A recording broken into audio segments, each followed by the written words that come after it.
concern and growing concern year after year. These two topics, however, which are heavily discussed, increase through wastage and water sustainability. In the waste and water management services, Suez has been given an opportunity to increase and change their world for the better, namely your world. With this, by taking this opportunity with GE Water, this is something that you can look into long-term sustainability for, create a long-term vision of betterment of this world, and once again, create more profitability for your company. Good morning, my name is Justin, these are my colleagues Jessica and Darren, and I'm very delighted to present to you today our recommendation on how Suez can work with GE Water in order to sustain the world and create profitability for your company in order to create a better vision moving forward. We begin by taking a look at our primary objective that you have presented to us today, which is to determine whether an acquisition of GE Water is suitable for Suez moving forward in order to once again change the world and make it better. From this, we've created three main issues that we've identified, which are a reliance on the European economy, unfamiliarity in uncharted political waters, as well as inexperience operating amidst key cultural differences, namely in France and moving or considering moving to the United States.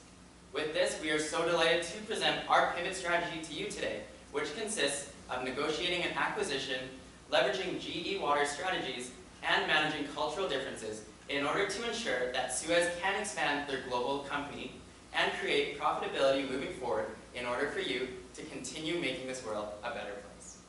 From here, I will be diving into analysis with you to explain any issues that we have identified, as well as how you can create an actionable future towards resolving these. First, with the reliance of the economy on the European economy, we ask you one key question, which is how much further growth can Suez reliably and reasonably obtain through primary European operations. From this, we look at both the differences and the similarities of the European and the US economies. In terms of economic growth, it has reached a recent stagnation because of the 2016 post-Brexit agreement. As Europe is experiencing 1 to 2% in growth annually, the US is at 3% as of this moment and projects to increase this number all the way up to 4%. What does this mean? The economic trend is, in Europe, stagnant. However, in the US, it is continuing to increase and project moving forward. From here, we look at the currency value next. This currency value in euros is currently at 1.0 to 1.06 in the United States. While the European trend is decreasing, the US dollar continues to increase and get stronger as the Trump administration continues to make drastic moves. So, by looking at our issue of Suez's revenues relying solely on the European economy and not expanding primarily to other operations in the world, we find that the root cause is that Europe is currently persevering through the 2016 Brexit era. With this, the Trump administration continues to move forward, create drastic changes whether they are agreeable or not, and therefore increases in promising growth for the United States economy. And the implication that we can take from this is that Suez needs to increase their global footprint, and in order to do this, Suez needs to refocus its majority operations transcontinentally rather than primarily in Europe. So moving on to the next issue that we have identified in the unfamiliarity in uncharted political waters, we look at this key question that we once again will pose to you. What can Suez directly do to navigate successfully around these political conflicts, namely the Trump administration as well as any internal France conflicts that may arise with the global expansion. So first, it is very important to recognize what you cannot control. This primarily derives from key policies and trade agreements, such as America First foreign policy. With this, Trump has created this policy to make sure that America is looked after first, and any benefit or move towards the US economy is in direct benefit of his administration. Additionally, the Paris Agreement, which Trump has recently decided to pull out of, is something that is not within Suez's control, and therefore, you should look elsewhere to mitigate this and create actions that will make this not as big of an issue moving forward. Next, we look at namely the Trump administration itself.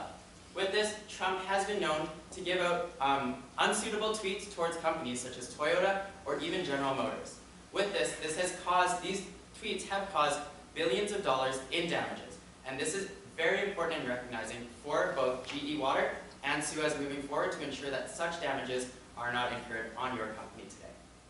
And next, with this, we have the state of economies. So looking at the stagnant growth that we've recently identified in Europe, as well as the increasing economy and strengthening economy in the US, these are two things that, once again, are out of Suez's control.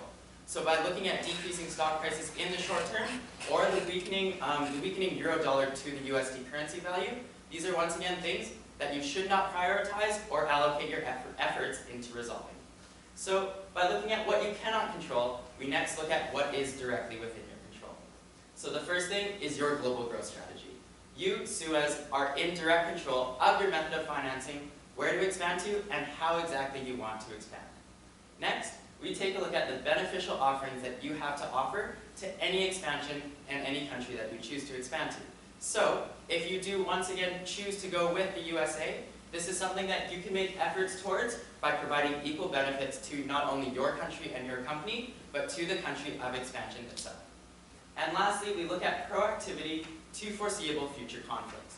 So, once again, as I touched on with the Trump administration, there are possible and potential conflicts or relationship tensions that can be created if you were to choose to expand to the United States. However, when expanding to them, you have to make sure that it is important to acknowledge what Trump wants, what he demands through the America First policy, and additionally, how you can currently strengthen your relationship with not only the United States of America, but with the Trump administration itself. And the strengthening US dollar value is something that you do need to be aware of. This acquisition is very timely and very important because if the US dollar does continue to increase, your acquisition or any foreseeable acquisition in the near future will become more and more expensive at your company's cost. So, by looking at the unfamiliarity in uncharted political waters, we've identified our main issue here as that Suez has not had previous experience with such drastic political pressures. In fact, the world has not had experience with such drastic political pressures. And therefore, when considering company growth, it's important to acknowledge that the root cause of this is your pressures to expand on a larger global scale due to the declining European economy. Therefore, when recognizing that the European economy is either declining or stagnant, you must then look to recognize which economies are suitable for your expansion. And lastly, an implication from this that we can take away is that Suez needs to focus on aspects of political conflict that you, once again, can directly control. So by looking and recognizing at things you cannot control, such as Trump's actions or Trump administration policies, you can focus your efforts on things that you can in order to mitigate anything that is without your control. And next, we'll be looking at our final issue, which is your inexperience operating amidst key cultural differences. So while 66% of your revenues come from Europe alone and 30% from your home country of France, we ask you one question, which is what can Suez exactly do in order to expand on a global scale while maintaining your efficient operations that has created you such success in the past through your continent of Europe. So by looking at the Hofstede analysis, we have identified four main key points for your company to take into account today. The first one, uncertainty avoidance. There's a large discrepancy between the American culture and the French culture. With this, Suez needs to make sure that in any global expansion strategy, you ensure that your future outlook is secure. While the US doesn't technically look at as high of an uncertainty avoidance as you, this is also something that is very important to them and something that both parties need to consider in either an acquisition or a future expansion plan. Next, we take a look at long-term orientation. So with long-term orientation, Suez has a relatively high-level degree of this. What this means is that there is flexibility in order for you to change any operational strategies that has worked for you in the past. When operating in France, one must recognize that it won't be the same as operating in any other continent or country outside of Europe alike. So, by taking this into account, keeping an open mind and maintaining flexible operations are something that your company can look forward to when acquiring or expanding into a new country. Thirdly, we look at individualism. So, both Suez and GE Water will want to prioritize their own well-beings first. There is both a high level of individualism in both countries of France and the United States. So from this, as you can see, individualism is something that you need to take into account and ensure both parties are being looked after. So from this issue of Suez being primarily focused on operations in Europe, you must recognize that the root cause is fostered from your success that has worked for you in the past. But in order to move forward and expand into this changing future, you must look elsewhere, and the key implication is that when Suez inevitably operates or continues expansion outside of Europe, it's important to recognize the key differences of any country that you're expanding to. So now that I've walked you through my analysis, I'm delighted to discuss with Jessica and have her walk through the alternatives that we have discussed, as well as our recommendation that will ensure your success moving forward. Thank you, Justin. Now that Justin has taken you through the issues, let's talk about what to do next. In this case, we have 3 decision criteria to help you determine that. First of all, cultural similarity. Second of all, long-term sustainable growth. And third of all, technology capabilities offered by different organizations. From here, we have three alternatives. First of all, is saying no to the acquisition and looking elsewhere to another organization to acquire. Second of all, saying no to acquisition completely and looking at new revenue streams in Europe. And third of all, acquiring GE Water. We recommend acquiring GE Water due to its potential as a revenue stream, and not only that, but also its technological capabilities. We understand that there are cultural issues in order to mitigate. However, in this case, compared to acquiring another organization outside of the U.S., regardless, an organization will have cultural dissimilarities that you will need to address. And that's why we recommend going with GE Water. So going into the recommendation, our pivot strategy, we recommend to acquire GE Water. This is made up of 3 parts. First of all, accepting the GE Water acquisition and setting terms. How this will work is that you will, there are three situations that you can offer GE Water. First of all, a best value of 3.4 billion. Second of all, a mid-range, 4.3. And finally, your worst case scenario would be a 5.2 offer. In terms of the actual offer to GE Water, we see that GE Water is operating outside of the strategy of GE due to its technology capabilities. And this is where Suez can step in, offering GE Water the ability to really take its revenue streams forward through product development. And as well, the ability to take that technology beyond the US and into Europe and further out. At the same time, we recommend financing this acquisition through the CPDQ loan. Now going into the second part of our pivot strategy, and it's that to leverage GE Water in Suez. How this is going to work is that GE Water in the first 2 years will be considered separate entities from that of Suez. This will allow them to remain as separate entities and also keep its core competencies of technology and culture. However, at the same time, we recommend in this 2-year period to do rotation teams between the 2 organizations so that both organizations can learn from each other and prepare themselves for this acquisition. Because as you have seen, GE Water is still a large organization and there are large organization concerns to address as well.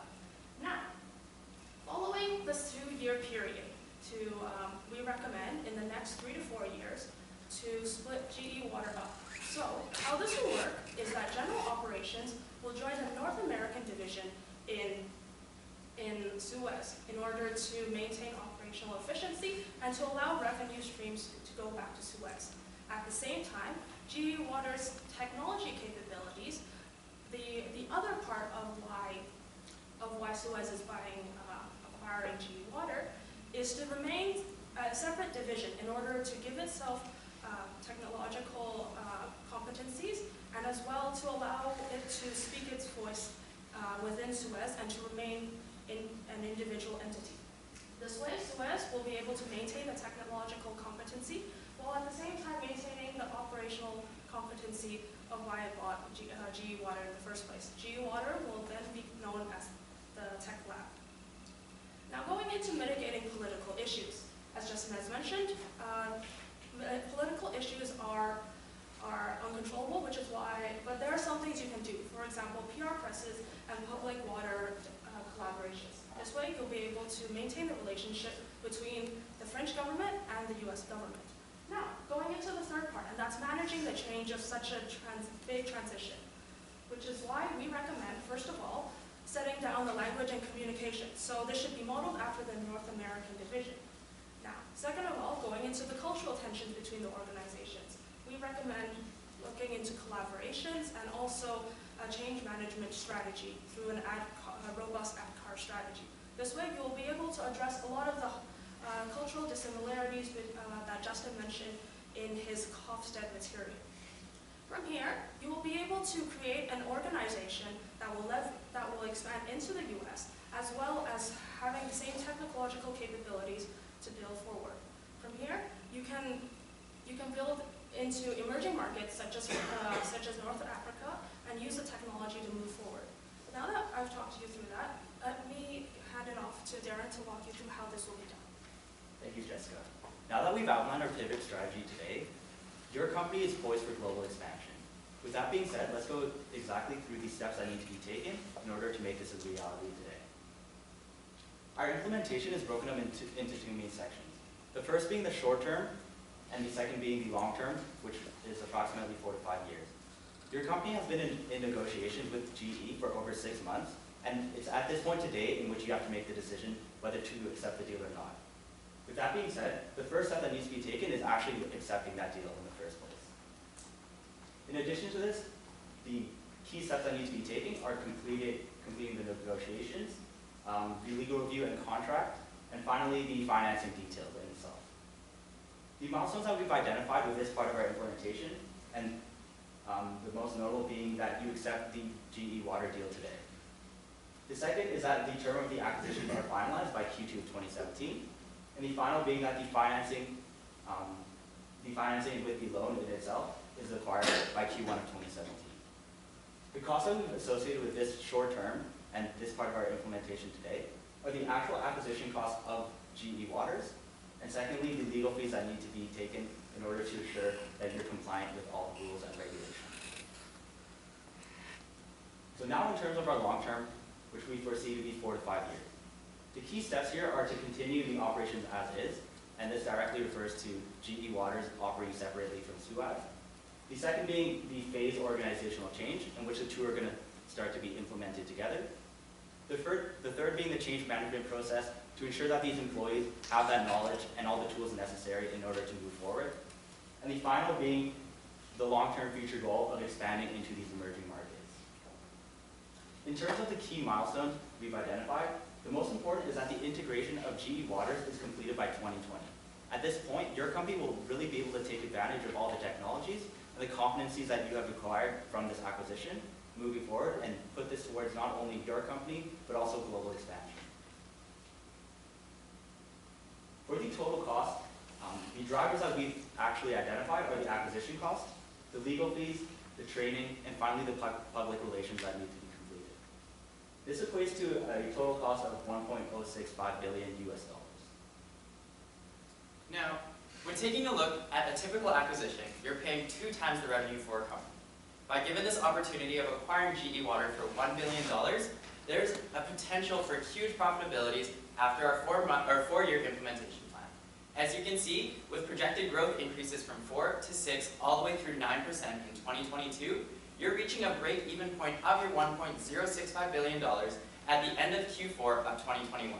From there, moving on forward, it's profitability and continued expansion as you continue your global strategy in growth through all the world.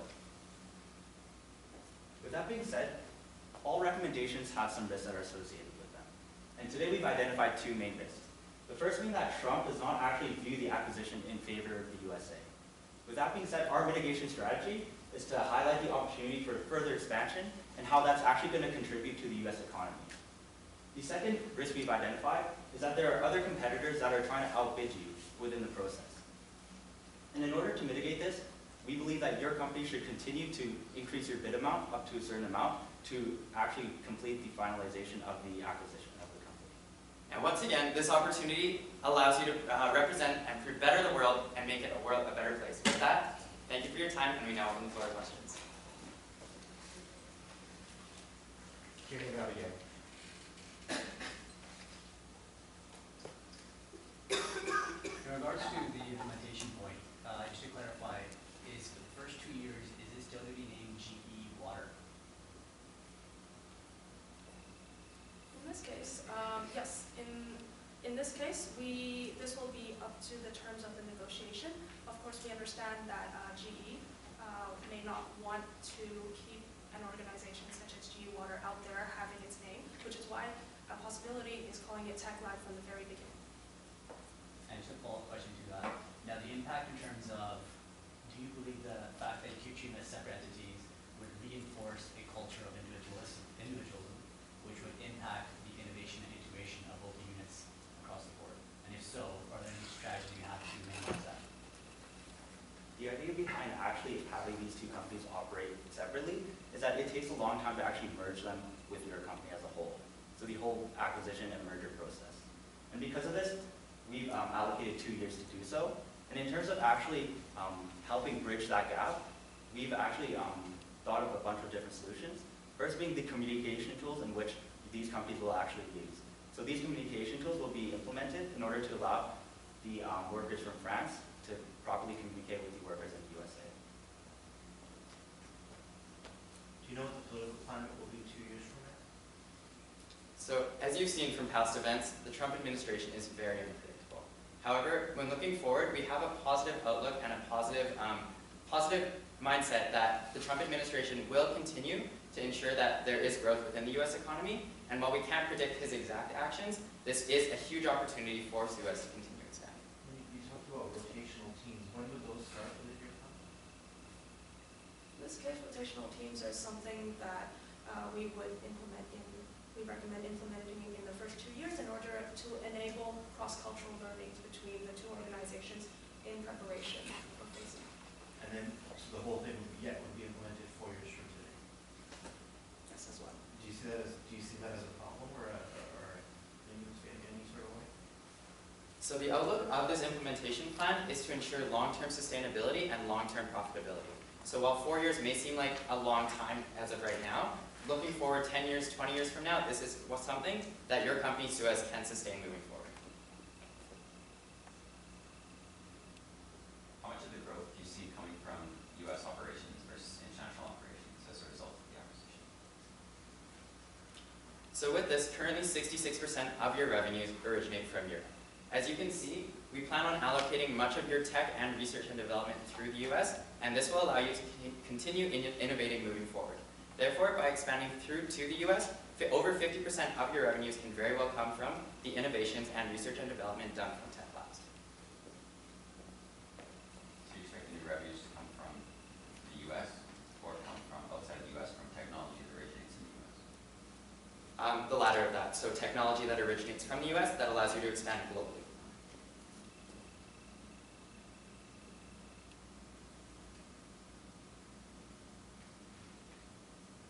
So just going back to the timeline,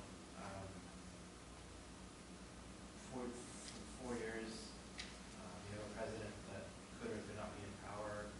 You're in the middle of, right now, an economic sort of uncertainty, which I think you've identified sort of undercurrent.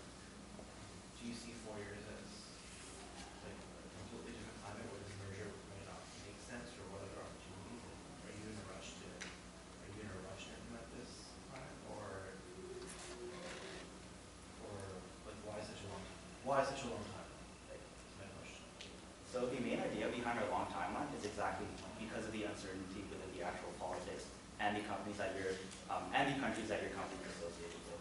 By allowing these two companies to operate separately, this will allow all the political changes to sort of straighten out and allow your company to then assess the political situation in order to move forward with your future growth strategy. Can you just review? I was going to ask if you could review some of the alternatives to the acquisition. I know that you're really bullish on the acquisition, but what did you consider instead? So in this case, the alternatives were saying no to the acquisition and looking at other organizations to partner with, The second option is to say go to the acquisition entirely and look at other revenue streams, and the third is to acquire. So based on this, we do not recommend looking at other organizations as due to cultural similarity issues and the unknown. Sorry. Thank you for your presentation.